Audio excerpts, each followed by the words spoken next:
María Corina Machado, welcome to BBC News and thank you for joining us. And Jorgen Friedrichs, thank you for joining us. So, congratulations on your Nobel Peace Prize. And you are now here. How do you feel? I am. First of all, I'm very grateful, of course, to the Norwegian committee, the Nobel, because of this unique recognition to the Venezuelan people that has brought so much hope and enthusiasm and even further unity in our country. And I'm still trying to believe that I'm here in Oslo at last with all of you and with my family, which I had not seen for a very long time. How was that, to not just see your family, but to hug them and to smell them and to touch them again? Well, for over 16 months, I haven't been able to hug or touch anyone. So it certainly has been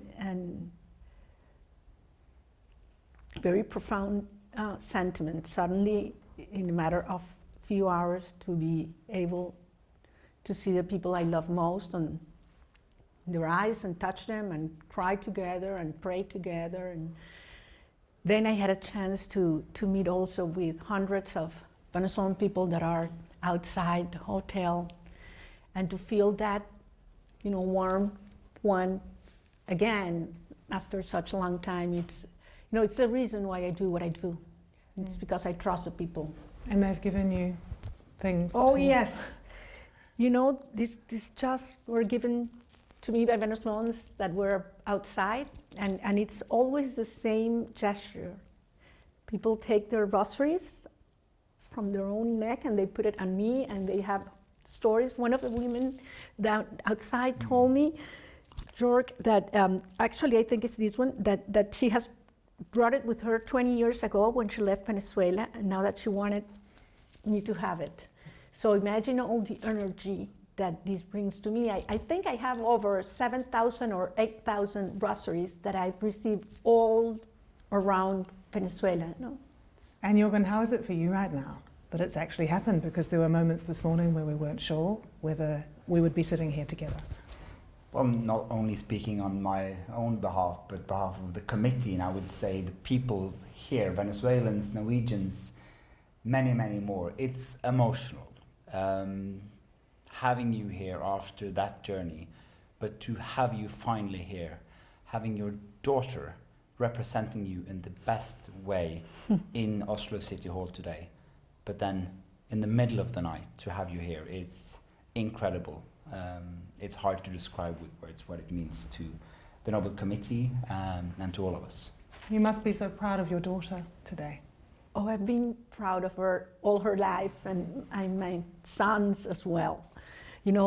They have taken a really hard part of all this struggle, no? When they graduated, because I had to send them out of the country. They didn't want to leave, but I forced them to go because I couldn't do my job and at the same time protect them.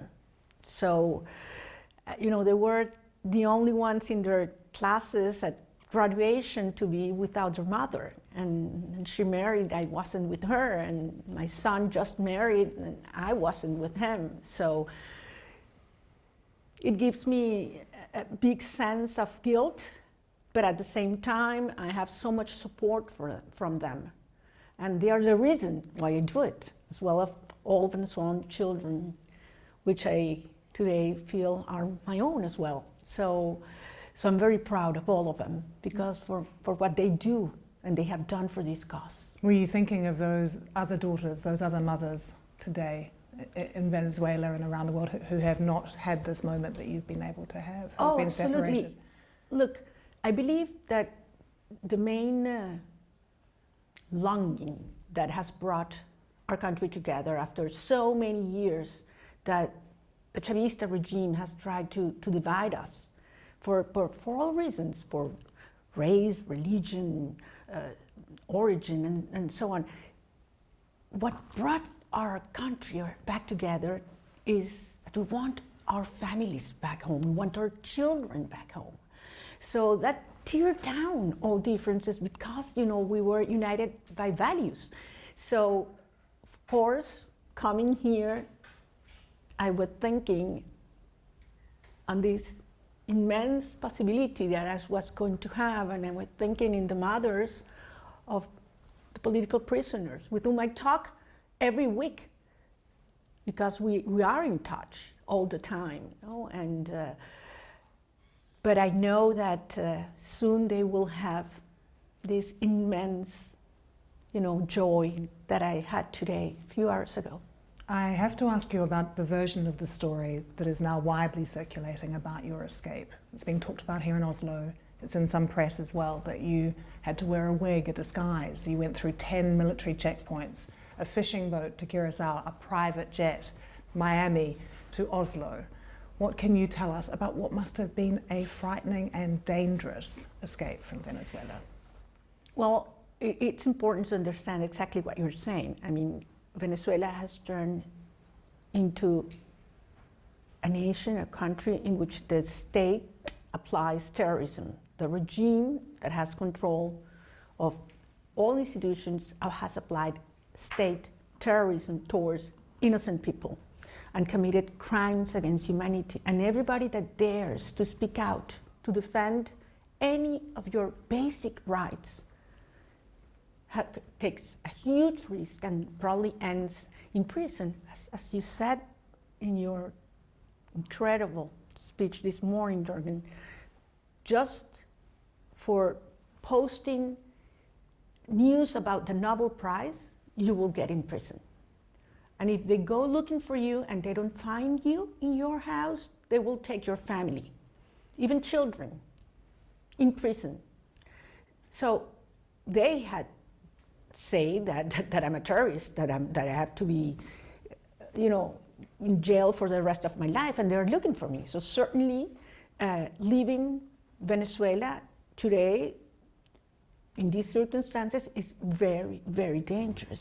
So I just want to say today that I'm here because many men and women risked their lives in order for me to arrive in Oslo.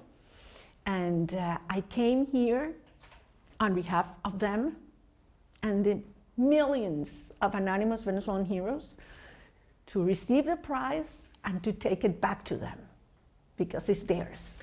But you arrived with nothing, no luggage, just the clothes that we see you in. Well, this actually was the clothes I was wearing in that last part of the trip. I haven't had chance to even take a bath. Look, the time. What time is it? It's 3:20 in the morning, I can tell you. What about the next thing for you, though? Because you know that the Venezuelan government is now calling you a fugitive, that you will be arrested if you go back. Do you intend to go back to Venezuela? Of course I'm going back to Venezuela. The Venezuelan government would have disappeared me if they found me when I was in Venezuela. And I know exactly the risks I'm taking. And what I've said to the Venezuelan people from the beginning is I'm going to be in the place where I am more useful for our cause. And until very short time ago, the place where I thought I had to be was Venezuela. The place where I believe I have to be today on behalf of our cause is Oslo. Have you had any conversations with anyone, whether it be Marco Rubio, President Trump, anyone who has given you some assurances about your safety? Well, I'm not going to answer that question for obvious reasons, but I have to say that we are very grateful to President Trump and his administration, because I believe that what we have said for years, trying the world to understand what was happening in Venezuela in terms of, it was the build-up of a criminal structure that had destroyed every single right, humiliating people, dividing society, and giving away our sovereignty to criminal organizations. And this is something that has an impact beyond our frontiers. Look what's happening in Venezuela in terms of the destabilization that regime has generated in whole Latin America, and now even the United States. So we had said for years, we need to address this regime not as a conventional dictatorship, but as a criminal structure. And the incentives aren't the same. And from a perspective of law enforcement approach, I believe that finally that it's taking place, and I think the world has finally understand that what we are doing is to save lives. You do have, though we understand, quite a close relationship with Marco Rubio. He is a big admirer of yours. Has he told you, has the US told you to be ready, to have a plan so that you could take over, take charge? We need to be Venezuela? ready regardless of what we are told by anyone. Are you ready? We are ready. And we are ready not only because we have the teams and the plans for the first 100 hours and the next 100 days, putting always the people in the center, because that's how we got here. And I have so much trust in what we have learned as a society, that even though it's going to be a really, really complex process, because the regime certainly has destroyed all institutions, and we have crises, we have financial crisis, a security crisis, an economic crisis, a humanitarian crisis, but there's this consciousness that we have fought so hard to conquer freedom, that the society is going to care for it. And I know people understand that we're going to go through really hard moments, that we're going to have to work together really hard, that not all problems will be solved immediately, but we will feel in our bodies and in our souls what it means to be free again. One of the important things that you've promised, though, is justice, particularly because there have been crimes, as you say, committed against many people in Venezuela. And that includes Nicolás Maduro. So is there a compromise that you would be prepared to make around his future in order that he leave? Maduro has been offered throughout these years numerous possibilities to leave power in a peaceful way. When we won the election 16 months ago by a landslide, we offered a possibility of a negotiated transition. He not only rejected it, but decided to unleash the worst repression wave we've seen in our history.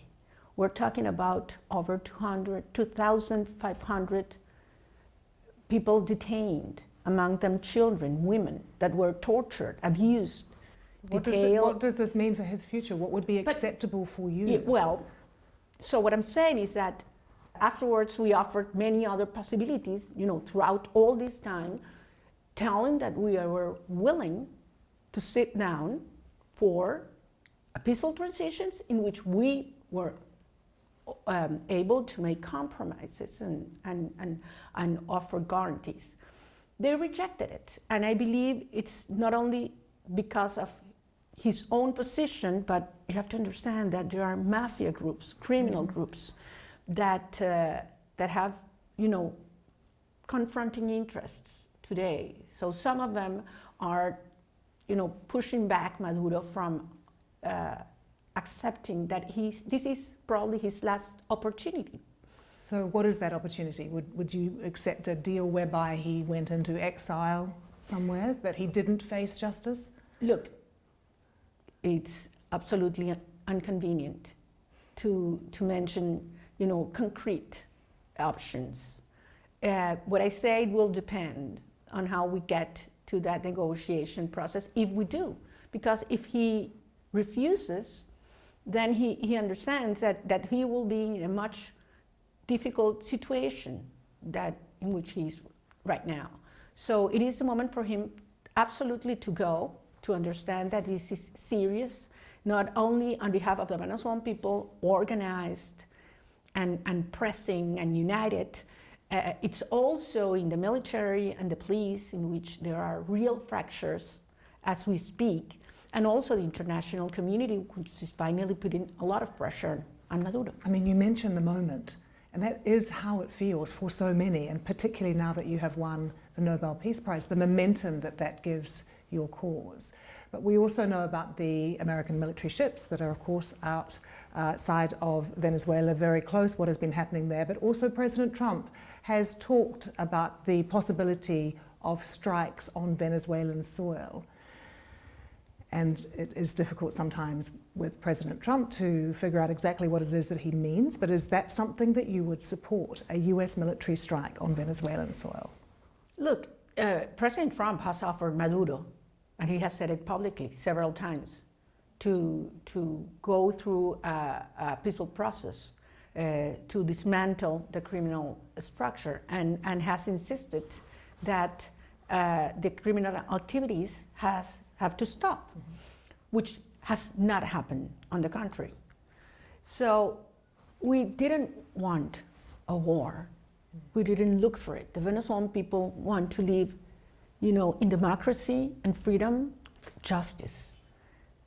It was Maduro who declared a war on the Venezuelan people with state terrorism, and abroad with narco-terrorism.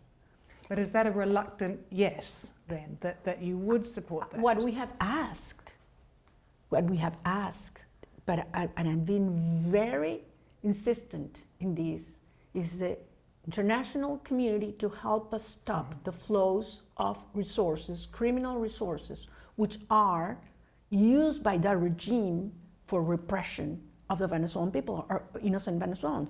Where those resources come from? Drug trafficking, gold trafficking, even human trafficking. And many of these resources end up in, the financial systems of democracies in Latin America or in Europe. And what we have asked is we need to cut those inflows.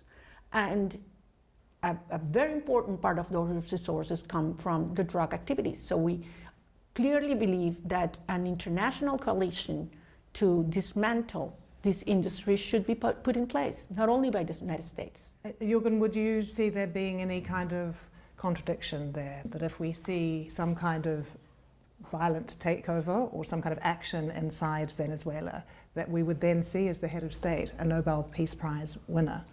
This is a prize that upholds peace. This prize is given to María Corina Machado for her efforts for democracy and for a peaceful transition. And what they have been working on, striving for years and years and years, is exactly that, a peaceful transition to democracy.